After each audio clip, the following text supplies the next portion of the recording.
గురుభ్యో నమః. శ్రీ మహాగణాధిపతయే నమః. శ్రీ సరస్వతి నమః. భక్తులారా, వాల్మీకి మహర్షి రచించిన శ్రీమద్ రామాయణం యథాతథంగా చెప్పుకున్నాం. ఇందులో భాగంగా నేటి వరకు మనం బాల అయోధ్యారణ్య కిష్కింధ సుందరకాండలు పూర్తి చేసి యుద్ధకాండలోని 82వ సర్గ వరకు చెప్పుకున్నాం.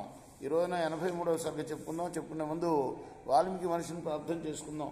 కూజంతం రామ రామేతి మధురం మధురాక్షరం ఆరుహ్య కవితా శాఖం వందే వాల్మీకి కోటి.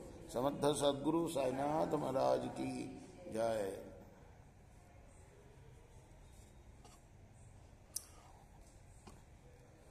వానర రాక్షస సంగ్రామ ఘోష విన్న తర్వాత రామచంద్రమూర్తి జాంబవంతుడిని పిలిచాడు. నాయన, ఆయుధాల ధ్వని భయంకరంగా విశేషంగా వినపడుతుంది. ఇప్పుడు హనుమంతుడు ఏదో అసాధ్యమైన మహత్కార్యాన్ని చేస్తూ ఉండాలి.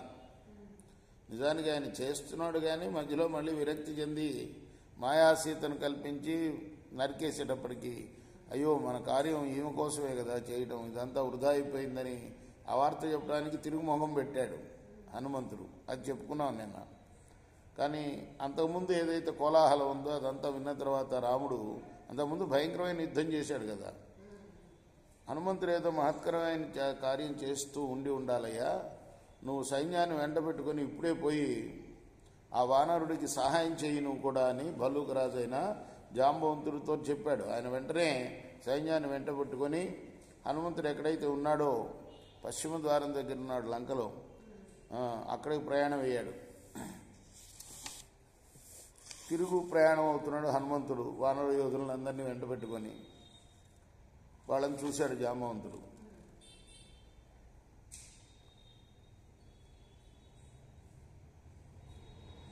ఈయన కూడా హనుమంతుడు కూడా ఆ భల్లూక వీరుణ్ణి చూశాడు. వాళ్ళను కూడా వెనక్కి మళ్ళించి హనుమంతుడు అమిత వేగంతో రాముడి దగ్గరికి వెళ్ళి దుఃఖపడుతూ, ప్రభు మేమందరం కూడా యుద్ధం చేస్తూ ఉన్నాము, మేము చేస్తూ ఉండగానే ఇంద్రజిత్తు సీతాదేవిని చంపేశాడయ్యా, సీతాదేవిని రథం మీద తీసుకురావటం కూడా చూసాం మేము, నా మనస్సు బాగా క్షోభపడింది, ఏం చేయటానికి నాకు తోచక ఆ విషయం మీకు విన్నవించడానికి వచ్చాను అని కన్నీళ్లు కారుస్తూ చెప్పాడు. రాముడు అదంతా విన్నాడు. వింటూనే ఆయన కూడా శోకంతో మూర్ఛపోయాడు. వేరు నరికిన చెట్టులాగా నేల కూలాడు. అలా పడిపోవటం చూసి వానర వీరులందరూ కూడాను అన్ని వైపుల నుంచి అక్కడికి పరిగెత్తుకుని వచ్చారు.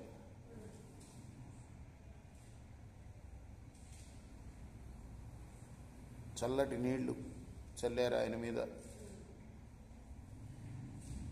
లక్ష్మణుడు ఆయన్ని తన 2 చేతులు చాచి కౌగలించుకొని దుఃఖపడుతూ, పూజ్యుడా, నువ్వు ధర్మ మార్గం అవలంబించావు, జితేంద్రియుడివి, నీవు అవలంబించిన ధర్మం నీ దుఃఖాలను పోగొట్టలేకపోయింది.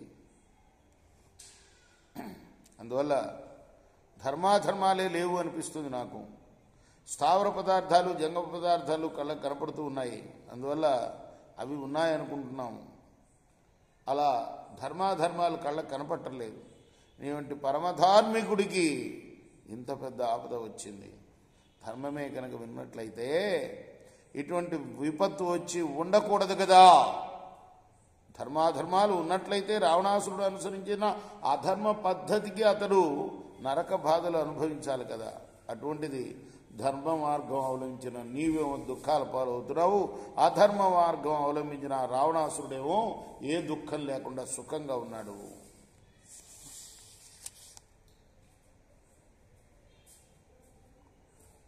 కాబట్టి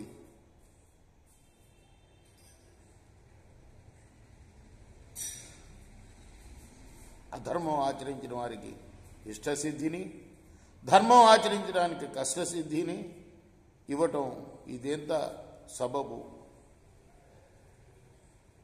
ఒకవేళ ధర్మాధర్మాలు ఉన్నాయి అని అనుకున్నా కూడా ఇటువంటి పరిస్థితులు ఏర్పడుతుంటే ఆ ధర్మాన్ని అవలంబించడం వ్యర్థం అని ధర్మాన్ని నిందిస్తున్నాడు ఎవరు? లక్ష్మణుడు.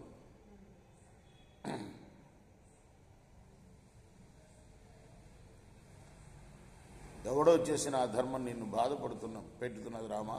నీవు చేసిన ధర్మం ఏమో నిన్ను కడగండ్ల పాడు చేస్తున్నది. ఒకవేళ ఒకరిని ఒకరు చంపివేయటం దైవికం అనేటట్టయితే ఆ పాపకర్మం దైవానిది అవుతుంది, కానీ అది చేసిన వాడిది కాదు. అందువల్ల దైవికం అని తోసివేయటానికి వీలు లేదు. ఓ పరంతప, ధర్మం ఇటువంటి లక్షణాలతో ఉంటుంది అని ఊహించడానికి వీలు కాకుండా ఉంది. అందువల్ల అది లేని దాని వంటిదే. ధర్మమే ఉన్నట్లయితే నువ్వు ఇటువంటి కష్టాల పాలు కాకూడదు. కనుక ధర్మం లేదనిపిస్తున్నది నాకు. ధర్మానికి సామర్థ్యం లేదు, బలం లేదు. అది పురుష ప్రయత్నాన్ని ఆశ్రయించుకొని బతుకుతుంది. కాబట్టి ధర్మాన్ని ఆశ్రయించడం కన్నా ధర్మానికి ఆశ్రయమైన పురుష ప్రయత్నాన్ని ఆశ్రయించడం మంచిది. కార్యసాధన విషయంలో పురుష ప్రయత్నానికి ధర్మం ప్రధానం కాదు. కాబట్టి ధర్మాన్ని వదిలిపెట్టి పురుష ప్రయత్నమే చేయాలి. సత్యం చెప్పడం ధర్మం కాదు. మన తండ్రి నిర్దయుడైన అసత్యవాడితే నువ్వు ఆయన్ని ఎందుకు బంధించి వేయలేదు? ధర్మమే అనుష్ఠించవలసి ఉన్నట్లయితే దేవేంద్రుడు విశ్వరూపుడు అనే మున్ని చంపివేయకుండా యజ్ఞం మాత్రం చేసే ఉండేవాడు. అధర్మం అనుష్ఠించవలసి ఉన్నట్లయితే ఆ విశ్వరూపుడు అనే మున్ని మాత్రం చంపేసి యజ్ఞం చేయకుండా ఉండేవాడు. అందువల్ల సమయాలను బట్టి ధర్మాధర్మాలను రెంటిని అనుష్ఠించాలి. కేవలం ధర్మం కానీ కేవలం అధర్మం కానీ అనుష్ఠించేటట్లయితే కర్తకు చెరుపు సంభవిస్తుంది. కనుక ధర్మాధర్మ కార్యాలను ఆయా కాలాలకు తగినట్లు అనుసరించవలే అన్నా. ధర్మం అధర్మం అనే నియమం లేకుండా అవసరమైన పై చేయటమే ధర్మం. రాజ్యం వస్తూ ఉంటే నువ్వు వదులుకున్నావు. ఆ విధంగా ధర్మానికి మూలమైన అర్థాన్ని వదిలిపెట్టావు. మూలఛేదం అయిపోయినందువల్ల నీకు ధర్మం ఎక్కడిది? కొండల్లోంచి చిన్న చిన్న ఏర్లుగా బయలుదేరి మహానదులై లోకానికి ఉపయోగించినట్టు రాజ్యం సంపాదించి ప్రజలు ఇచ్చే పనులు మొదలైన వాటిని వృద్ధి చేసుకున్నట్లయితే యజ్ఞాన్ని సర్వక్రియలు చేయడానికి వీలయ్యేది. నువ్వు అలా చేయలేదు. అర్థాన్ని వదిలిపెట్టావు. అర్థం లేనివాడు తేజోహీనుడు. అర్థం లేనివాడు సమస్త పనులు ఎండాకాలంలో నీళ్లలాగా ఎండాకాలంలో ఏరులాగా రోజు రోజుకు ఎండిపోతాయి. అర్థాన్ని త్యజించిన వాడు సమస్త సుఖాలు కూడా అనుభవించవలను అనుకునేటట్టయితే పాపకృత్యాలు చేయవలసి వస్తుంది. అర్థాన్ని త్యజించడం వల్ల ధర్మం లోపం అయిపోవడమే కాకుండా దోషం కూడా సంభవిస్తుందని అర్థ ప్రాధాన్యాన్ని చెప్తున్నాడు అనమాట రాముడికి ఈ సందర్భం. రామా, ఈ లోకంలో అర్థవంతుడికి అందరూ మిత్రులు అవుతారు, అర్థవంతుడికి అందరూ బంధువులు అవుతావు. ఈ అర్థవంతుడే మగవాడు, వాడే పండితుడు, వాడే మహాపరాక్రమవంతుడు, బుద్ధిమంతుడు, గుణవంతుడు.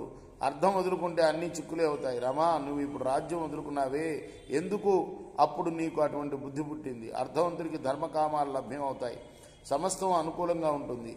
అర్థహీనుడు ఎంత ప్రయత్నం చేసినా ఏ లాభం పొందలేడు. రామా, సంతోషము, కామము, దర్పము, ధర్మము, కోపం, శమం, దమం సర్వం కూడా అర్థవంతుడికే శోభిస్తాయి.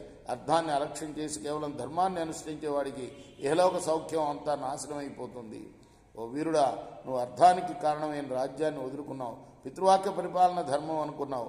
అడవులకు వచ్చావు. నీ ప్రాణం కన్నా నీకు ప్రియమైన నీ ఇల్లాలని రాక్షసులు అపహరించడం జరిగింది.